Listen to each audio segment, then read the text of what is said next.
Okay, so the purpose of this section is just again, it's going to teach you the nuts and bolts of different things, right? Because, like, do I think it might improve your trading? Maybe, maybe not, but it's how things like operate in the market. So we're going to be talking about like the monetary system, how currency enters the market, the interest rate cycle, just different things like that. Just very useful information, right? So let's start off by like the world monetary system, right? Let's look at history and how the economy actually works, right?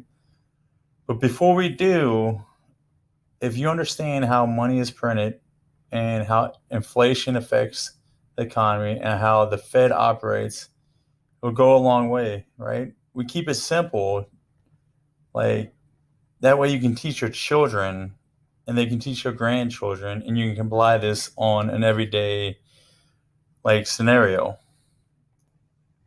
I remember like in elementary school getting taught some of this, but then it just stopped. Like, and all the way to grad school, like they never mentioned it again. It kind of like just faded off. So I don't know why that happened, but it's definitely something that every adult should definitely know these concepts. And since if you're trading, you're supposed to look at it from a business standpoint, right? So if you understand these theories and these concepts and how it actually executes, it's only going to make your business that much stronger and it's going to allow you to make better decisions. And those decisions will be based off of applied logic, instead of I did this because this person told me to, or I did this because the news said this, like, because that's no way to run a business. All right, so let's start off with the world monetary system. It started off as the gold standard. That was the beginning of it. You know, it started in 1880, and the gold standard phase lasted till 1910. So if you took a $20 bill, your weight of that $20 bill was $20 worth of gold, and your dollar was backed 100% by gold. You could go to the bank and swap that $20 bill for $20 worth of gold. This was the strength of our currency. And like I said before, that was from 1880 to 1950. 15. So from 1915 to 1945, it changed over to the gold exchange standard, right? And the change to the monetary system went from 100% back to the gold exchange standard to where that $20 bill, only 50% of it was backed by $20 worth of gold. So if you went to the bank and gave them $20, a $20 bill, they'd give you $10 worth of gold. And why this change happened was the US needed more money and had to find a way to stretch the dollar.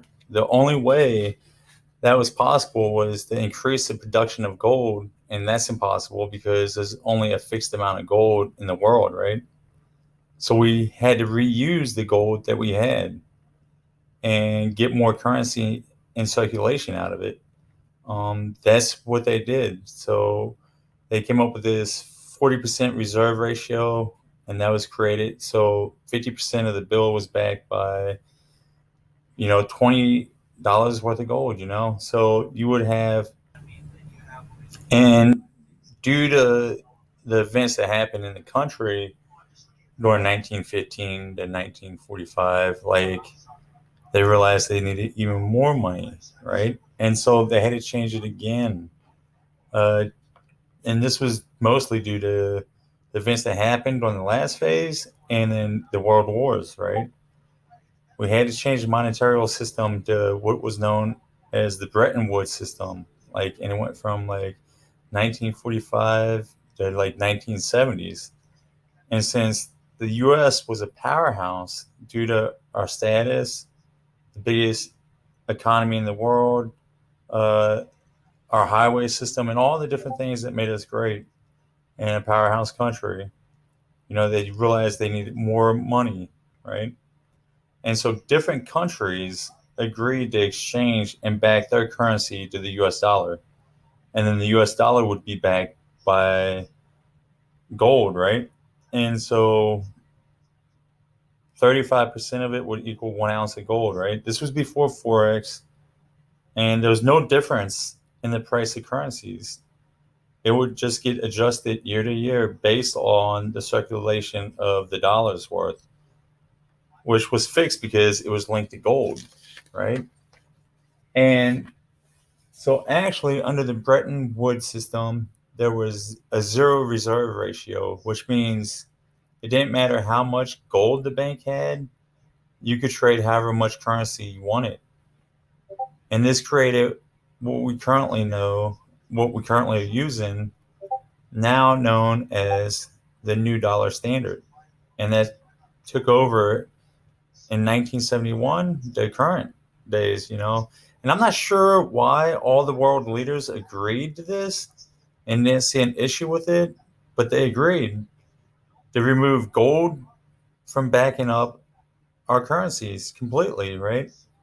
And when they removed that gold backed up the currencies, it removed all value completely, which means deeds meant nothing. And the value was dictated by a monopoly person, right?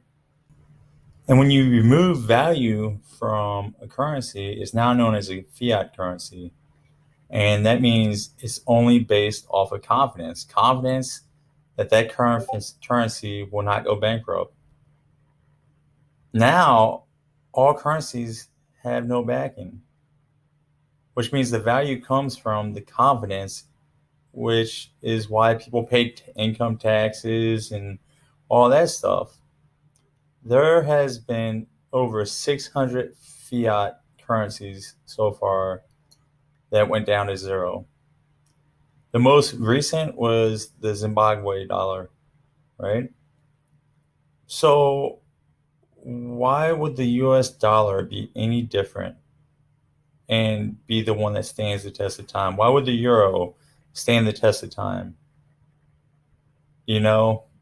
So, remember the reason I'm putting these classes together is so as you work your life away for this currency all day, every day, sacrificing your time, you're smart with your money, which is the whole purpose of this course.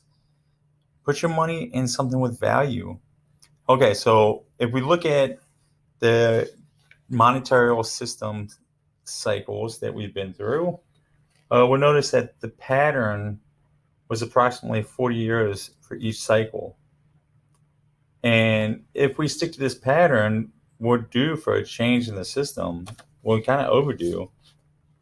And after looking at the national debt and the stock market being at all times high, operating off of nothing but credit, like this is a possibility. Now, I'm not a predictor and I'm not an expert in this, but I do know that there's no such thing as a catastrophe in the stock market. It's all opportunity, right? And I do know that if I was to make an educated guess, it seems like we're going to crypto, but who knows?